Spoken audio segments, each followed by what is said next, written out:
So you want to start editing your photos like the pros? Here's one thing you must know before you ever open that editing software. Hey guys, what's going on? Myles here with an all-new photography video. In this video, we are going to be checking out raw images and figuring out how raw images can help improve your editing. Now remember, before we dive into this video, if you have not done so already, smash that subscribe button down below, click that notification bell. Again, I appreciate all the support, and let's dive in and check out why you want to start shooting your images in raw file format.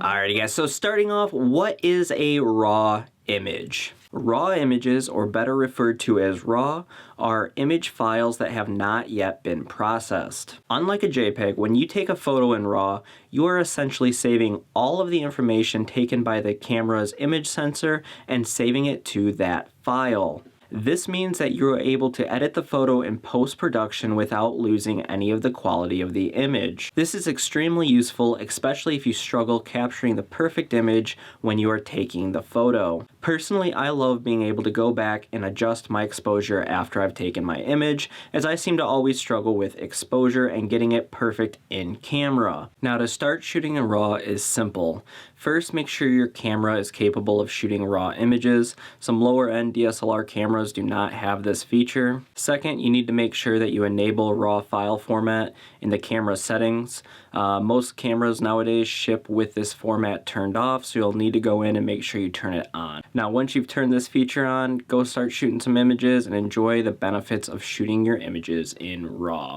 Now, unfortunately, there are a few drawbacks to shooting in raw file format. The first being that you need an editing software that is capable of editing raw images.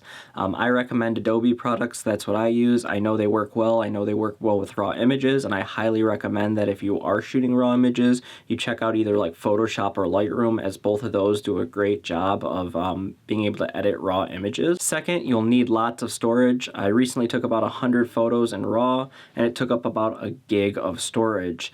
So when you see external hard drives go on sale, make sure to stock up. And third and finally, remember you need to edit these photos before handing them out.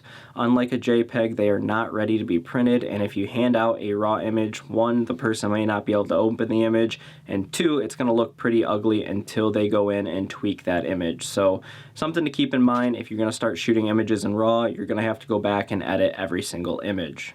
So there you have it, guys. There is why you should start shooting all of your photos in RAW. Now remember too, if you like these videos and you want to see more, smash that subscribe button down below, guys, and I will be catching you in the next video. Alrighty guys, peace!